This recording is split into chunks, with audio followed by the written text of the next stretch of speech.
Hello, good evening. My name is Rufimidi Abalele from Bitibited 2I and ito po ang session plan ko. First, sector. Paano nga ba natin nakuha yung sector? Dito sa training regulations, ayan, sa front page niya or ayan, dito po natin siya makikita, which is itong nandito sa ibaba yung automotive manufacturing sector. Next, yung qualification title, Automotive Electrical Assembly and C3. Dito rin po natin siya makikita sa training regulations. Dito sa front, ayan, itong Automotive Electrical Assembly and C3 dito sa taas. Then, Unit of Competency, yan. Dito naman natin siya makikita sa, ayan, Unit of Competency, Read, Interpret, and Apply Engineering Drawings. Ika-copy lang po natin yan dito.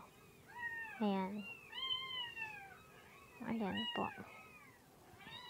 Ika-copy lang natin yung Unit of Competency dito sa TR, then i-attach natin dito sa Unit of Competency ng Session Plan. Next is Module Title. Ganun rin, ika-copy lang din natin yung nasa Unit of Competency, but gagawin natin siyang past progressive, kaya siya naging Reading, Interpret, and Apply Engineering Drawing. Next, Learning Outcomes. Yung learning outcomes po natin, makikita natin siya sa element. Itong nandito sa may table, yung may element, ayan, yan po yung 4 na learning outcomes natin. Yung una is yung Identify and Access Engineering Manual / Specification. Then LO2, Interpret Manuals, and LO3, Apply Information in Manual, and LO4, Store Manuals. And next is Introduction. Sa introduction naman, makikita natin yan sa Unit Descriptor. Ika-copy lang po natin yan, then i-paste dito sa Introduction ng Session Plan. Learning Activities, ayan, yung first is yung LO1. Ayan, nasa may table na tayo. Ayan, table. Sa first column, meron tayong learning content.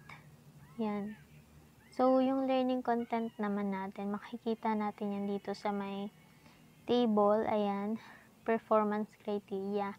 Diyan natin siya makikita. Makikita nyo, meron siyang, dito sa element na unang-una, meron siyang 2 na performance criteria, itong 1.1 and 1.2.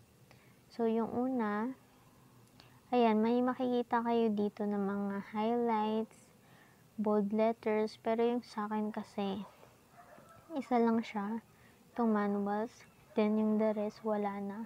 Ang ginawa ko na lang is, kinakopy ko yung mga, yung pinaka main topic, yun yung hinanap ko. Yun, sa learning content. Ayan, meron dapat tayong 2 learning content. Ayan yung una, at ito yung pangalawa. Next column is methods. Sa methods, meron tayong lecture, demonstration, dual training. Yung methods, dito ako nag-based dito sa may common competencies. Ayan, yung unit competencies number 2, then itong methodology, lecture, demonstration, dual training. Yan, dyan po ako nag-based, kaya yan yung nilagay ko sa methods. Next is presentation. Ayan, information sheet 2.1-1. Kung tinatanong nyo is yung 2 sa nanggaling at yung 1, tsaka yung -1 sa nanggaling. Yung 2, dito natin siya nakuha. Yan. Dahil common competencies yung topic ko, bali hahanapin natin siya.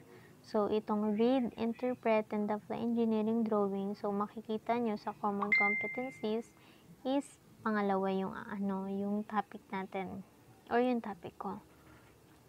Next, yung pangalawang number, yan yung learning outcomes natin. 'Di ba? Learning outcomes natin. Yan. So, kaya siya 1 dahil nandito pa lang tayo sa LO1. Yan. Yung LO1. Nandito pa tayo. So, kaya 1 yan. So, yung dash 1, yung pangatlong number, yan naman yung learning content. Kaya naman siya 1 dahil nasa first learning content lang tayo ng LO1. Yan. So, next, practice. Ayan. Answer self-check 2.1-1. Then, feedback. Evaluate the answer to answer key. Yan. Resources, projector, laptop, PowerPoint, and presentation. And also, PPE. So, kaya yan may PPE kasi dito sa methods ko, may dual training. So, para sa akin, need nila yun. So, sa time, meron siyang 30 minutes yung learning content na to. Then, sa pangalawa naman, ayan, pangalawang learning content, ganun din yung methods. And, ayan, kung mapapansin nyo, nagbago yung pangatlong number dito. Kasi kanina, 2.1-1. So, magbabago yung pangatlong number natin, which is yung learning content natin, kung nandito na tayo sa pangalawa. Diba? Kasi kanina, kaya siya 1 dahil nasa unang learning content pa lang tayo. Pero nung ngayon, nasa pangalawang learning content tayo, that's why the number is number 2.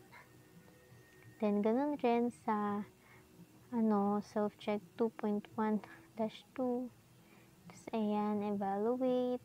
Then, yung projector, laptop, PowerPoint, presentation, ganun rin. Then, yung time niya is 30 minutes. Ayan. So, ayan, ganun rin sa, ayan, LO2 naman. Ayan. Sa LO2 natin, meron akong dalawang learning content. Ayan. Meron akong dalawang learning content. Ganun rin, the rest. Ganun pa rin yung methods. And, ayan. So, ito, papakita ko lang yung information sheet. Ayan, 2.2-1.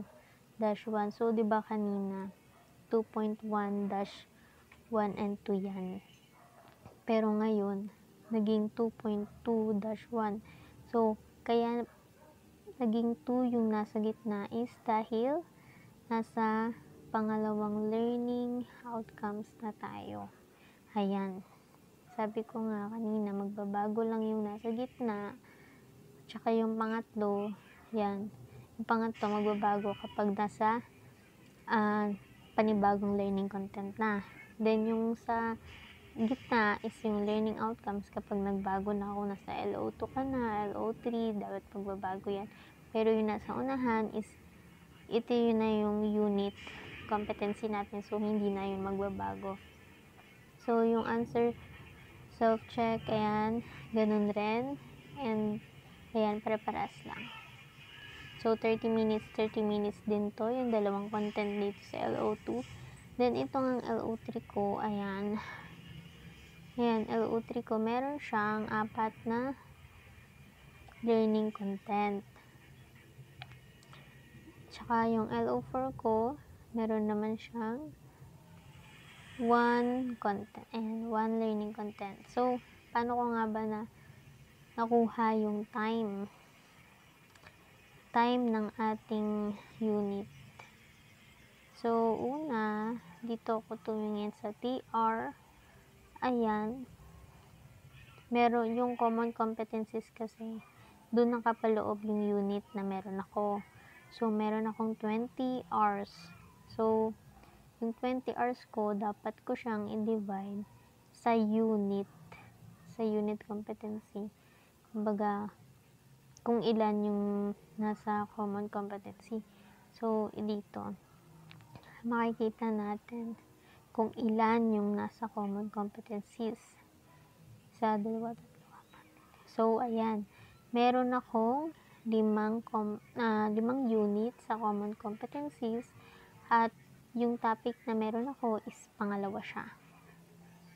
So, bali, ang gagawin, yung 20, i-divide natin siya sa 5, kaya magiging 4.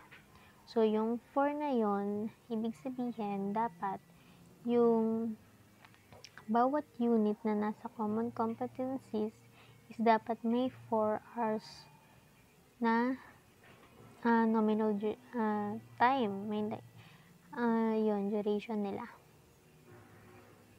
So, bali, yung unit ko, meron siyang 4 hours. Then, hahatiin ko siya sa learning outcomes na meron ako. So, makikita nyo dito, yung learning outcomes ko is merong 4. So, hahatiin ko siya dyan, yung 4 hours. Pero, ang ginawa ko, ganito. Yung LO1, dahil meron siyang 2 learning content, ang ginawa ko, nagbigay ako dito ng 1 hour. That's why the time is 30 minutes and another one is 30 minutes and equivalent is 1 hour.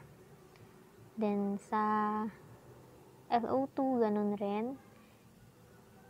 Tig 1 hour din, then tig 30 minutes sila. Ayan, 30 minutes, 30 minutes.